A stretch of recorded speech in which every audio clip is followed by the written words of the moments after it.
Have you ever been chased to exhaustion by the relentless call to do more, get more, go faster, only to realize that happiness still hasn't arrived?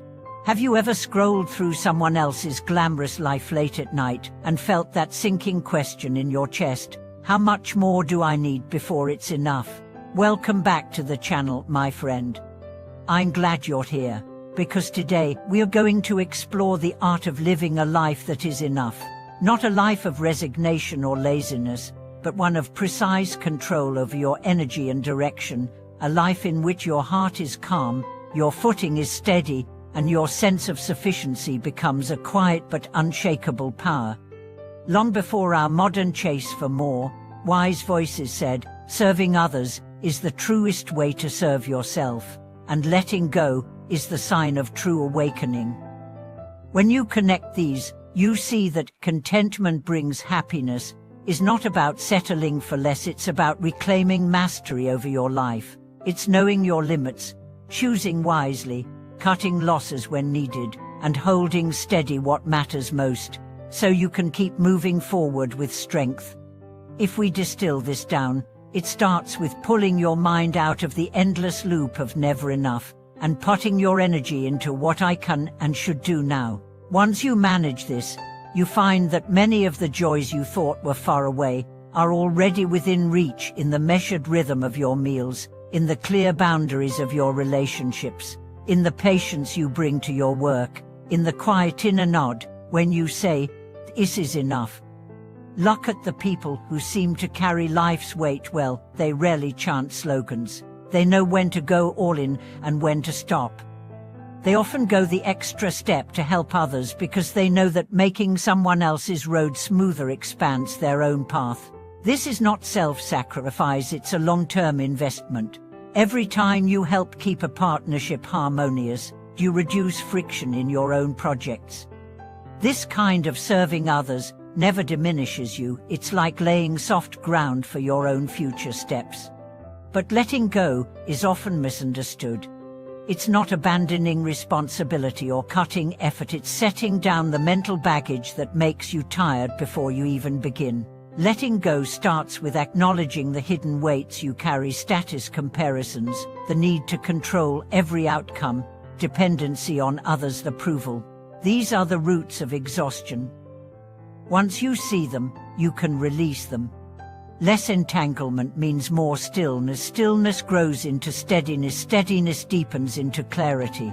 With clarity, your actions are more precise, your timing more natural, and your results more reliable. Shifting from more to enough is not about limiting your life, it's about changing your driver from desire to value.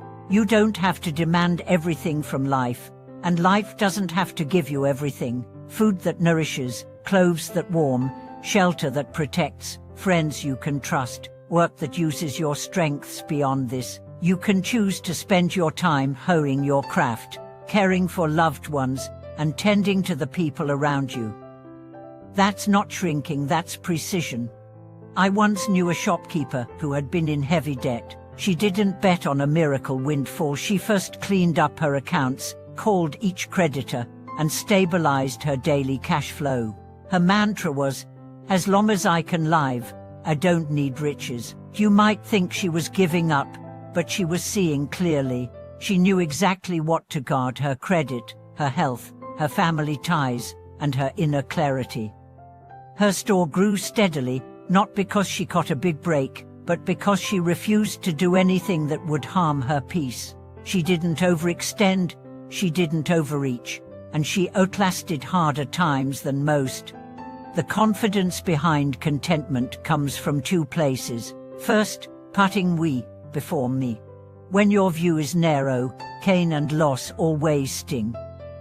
When wheat enters the frame, your grip naturally loosens. Helping others is not empty moralizing, it's a strategy that builds trust, goodwill, and cooperation, all foundations for a longer journey. Second, practicing letting go daily, not just in crises. Put down your phone when the noise is too much. Put down the urge to win face when you're tempted to overprove. Put down the need to answer immediately when emotions run high. That pause becomes space, space becomes calm, calm becomes a baseline you can trust. And then there's the foundation for constant happiness. It's not about being happy all the time, it's about staying unfaken in change. It comes from knowing that your basic ground is secure. When you feel you already have what you need, everything extra is a bonus, not a gamble. That's a rare freedom to face life's waves, knowing most will pass without capsizing you. Desire itself isn't the enemy, greed is.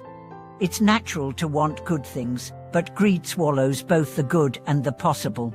Contentment is the wisdom of knowing when desire serves life, and when it starts consuming it.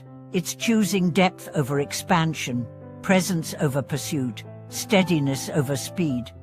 Living enough is not a static picture, it's a moving balance. It means staying awake to shifts in your needs and your surroundings, adjusting without losing your center. It means protecting the essentials while letting the extras come and go. And it means measuring success not just by gain, but by the quality of your days and the peace in your mind. Thank you for watching this video. If you found your own version of enough, or wrestled with the temptation to keep chasing more, share your story in the comments. If you'd like to keep exploring how to build a life that's both grounded and free, subscribe, like, and share so we can keep this conversation alive.